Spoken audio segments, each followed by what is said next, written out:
E aí, pessoal, tudo bem com vocês? Aqui é a professora Alice Arruda e vamos comigo resolver essa questão número 7 da lista 2 sobre campos elétricos. Bem, é isso aí, gente. O que é importante a gente relembrar sobre campos elétricos para a gente resolver essa questão?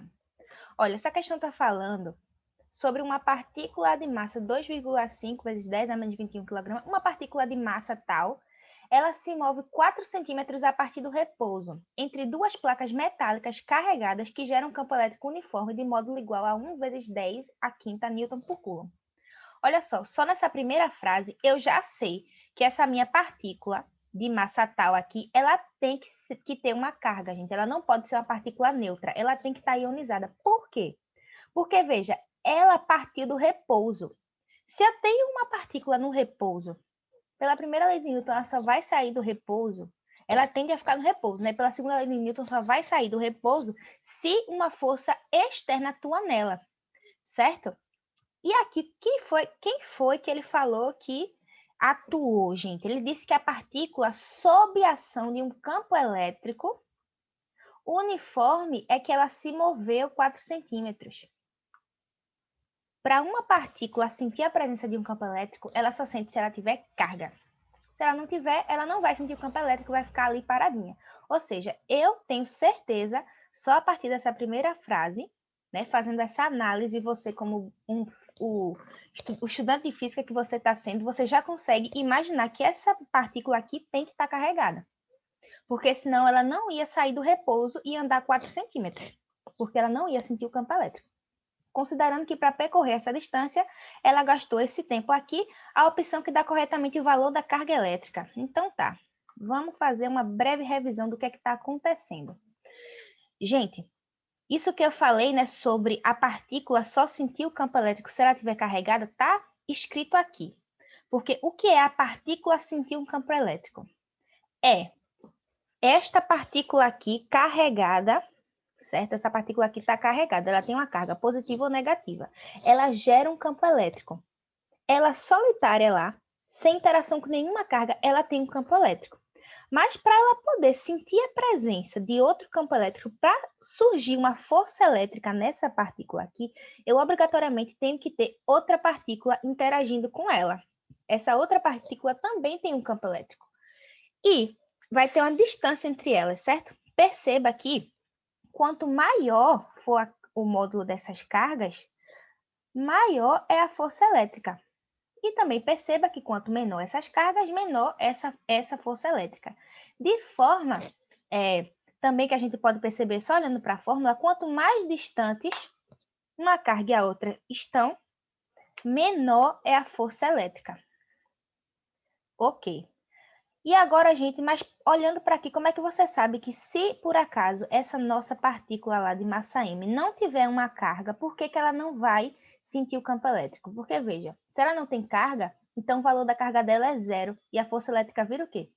A força elétrica, se o valor da carga aqui é zero, ou seja, se ela não está carregada, então a força elétrica é nula, certo?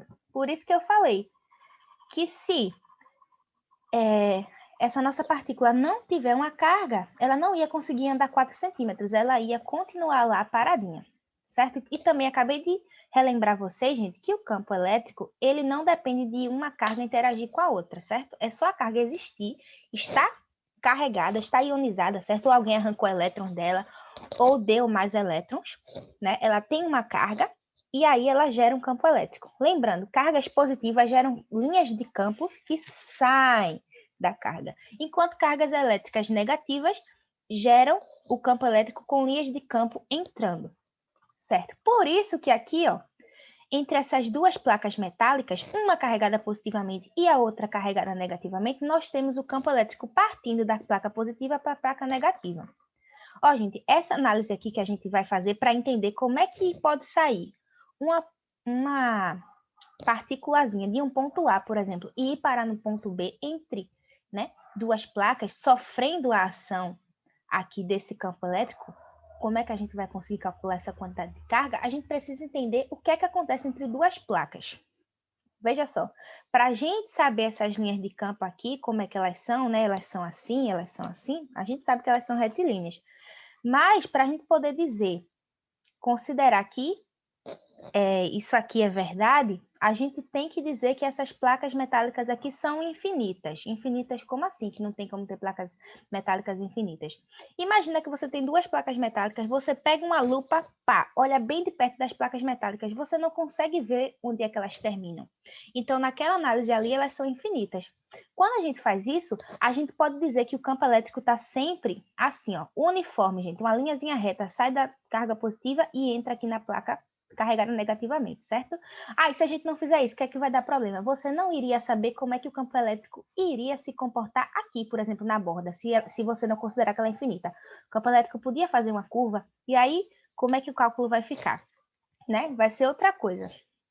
Então, vamos ignorar esses efeitos de borda nessas placas metálicas e vamos dizer que o campo se comporta desta forma, saindo linearmente da placa positiva para a placa negativa. E aqui no meio, gente, eu vou pôr uma carguinha no ponto A.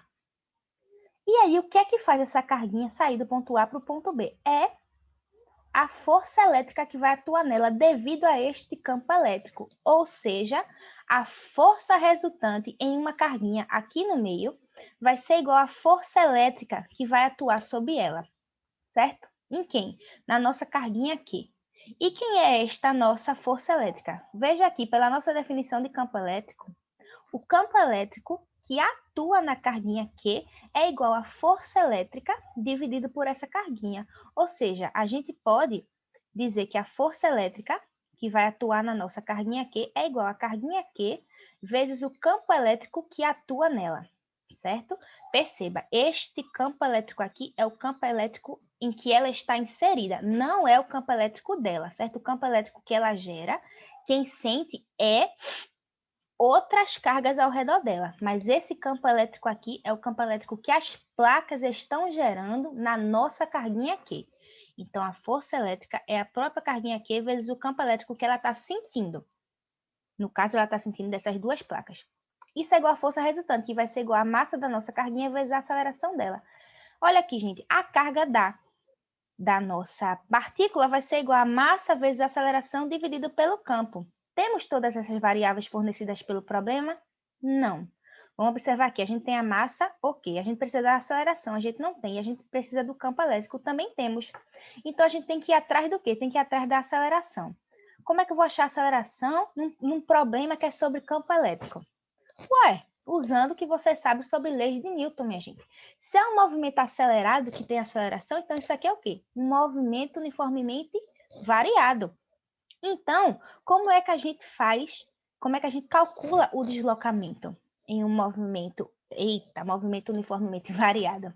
Bem, a gente pode dizer que ΔS é igual a quê? Vocês estão lembrados? É igual a velocidade inicial vezes o tempo mais a aceleração vezes o tempo ao quadrado dividido por 2. Isso aqui é o deslocamento. Gente, para quem estiver lembrando da fórmula sorvetão, lembre que isso aqui é S igual a S0 mais V0 de t mais AT quadrado dividido por 2.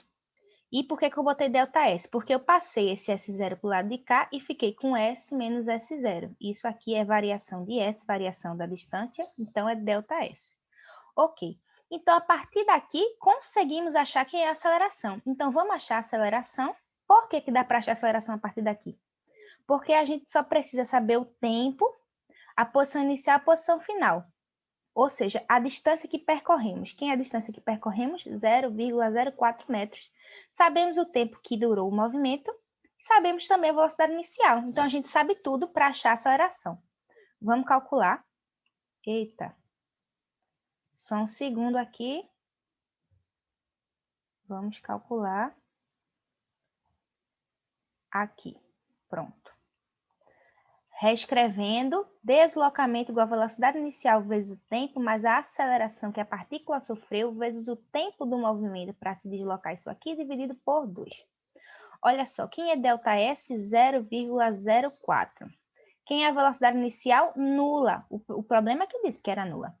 E aqui você sobrou a aceleração vezes o tempo ao quadrado. Quem é o tempo, gente? O tempo é... não lembro. Vamos olhar lá, né?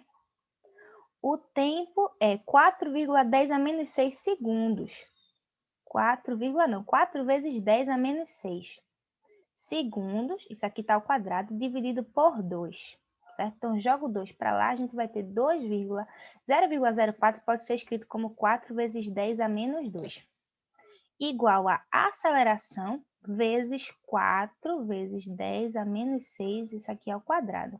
Olha, isso aqui está multiplicando, a gente passa dividindo. Então, a gente vai ter que 2 vezes 4 vezes 10 a menos 2 dividido por 4 ao quadrado vezes 10.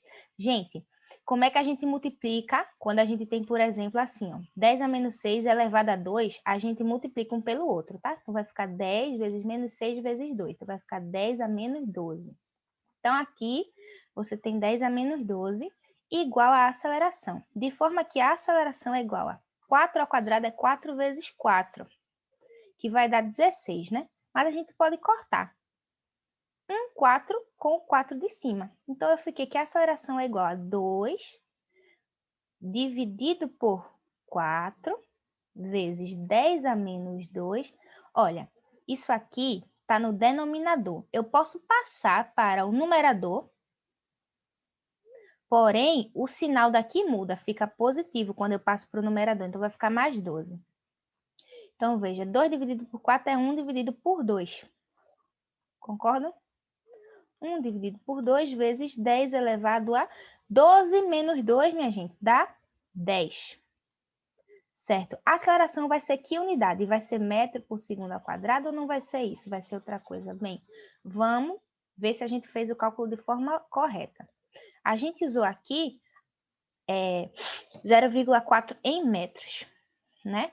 Olha, só para ficar mais fácil, a aceleração aqui, ó, ficou 2 vezes ΔS dividido por tempo ao quadrado. Quem é 2? 2 tem unidade? Não tem. 2 é só o número. ΔS é metro e tempo está em segundos, em segundo ao quadrado. Olha só, a aceleração a gente achou, então, em metros por segundo ao quadrado. Tá? Gente, o que é que eu fiz aqui? Eu reorganizei a expressão em função da aceleração e aí eu substituí as minhas unidades. 2 não tem unidade, ΔS está expresso em metros e o tempo está expresso em segundos ao quadrado. Como o tempo está ao quadrado, o segundo ficou ao quadrado. Então, aqui a minha aceleração está em metros por segundo ao quadrado. Ou seja, eu tenho esta aceleração aqui.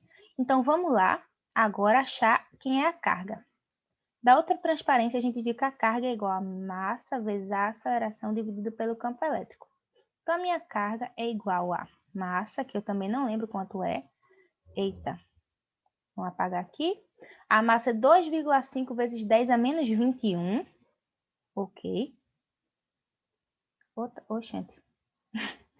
2,5 vezes 10 a menos 21 quilo, vezes a aceleração, que é meio, aqui então aqui é meio, vezes 10 elevado a 10, dividido pelo campo elétrico. Gente, isso aqui é 5, isso aqui também é a letra 5, tá?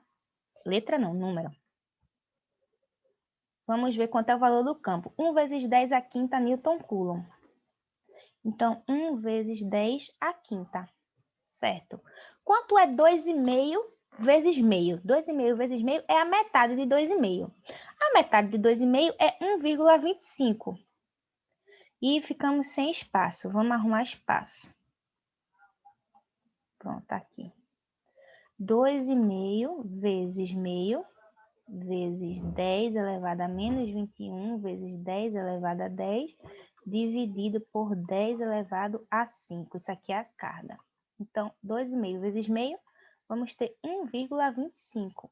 E agora perceba, quanto é 10 a menos 21 multiplicando por 10 elevado a 10? Olha, isso aqui são duas potências com a mesma base. Se tem a mesma base, se eu tenho A elevado a B vezes A elevado a C, eu posso fazer que A é igual a B mais C, né? Como a gente acabou de usar. Então, eu vou fazer 10 menos 21 mais 10, dividido por 10 a 5. Vou apagar aqui, para ficar organizado. Então, ficamos com 1,25 vezes 10 elevado a menos 11 vezes, está no denominador, passamos para cima, 10 elevado a menos 5, Então, ficou com 1,25 vezes 10 elevado a menos 16. Qual é a unidade aqui? Eu estou mexendo em carga. A gente usou a massa, a aceleração e o campo elétrico. Então, eu usei unidades de quê? Eu usei unidade de massa, que estava expressa em quilogramas. A aceleração foi metros por segundo ao quadrado. E o meu campo elétrico foi em newton por coulomb. E aí, como é que fica? Isso aqui, gente, são as unidades de massa por aceleração vezes o campo elétrico, certo? Unidade da massa, quilograma, da aceleração, metros por segundo ao quadrado, e do campo elétrico é newton por coulomb. Quilograma metro por segundo ao quadrado é 1 newton, dividido por 1 newton por coulomb. Matematicamente, a gente pode dizer que N está dividido por 1 e que embaixo a gente tem newton dividido por coulomb. Então, eu tenho newton vezes 1 dividido por 1 vezes coulomb dividido por newton. Corta, corta, sobrou coulomb. Então, a gente expressa a carga em coulombs. Então, essa aqui é o valor final da nossa carga. 1,25 vezes 10 elevado a menos 16 coulomb. Vamos ver se a gente tem esse gabarito lá na nossa ficha? Temos sim, ó. Letra A. É isso aí, pessoal. Essa foi nossa aula de hoje. Espero ter ajudado vocês. Até mais!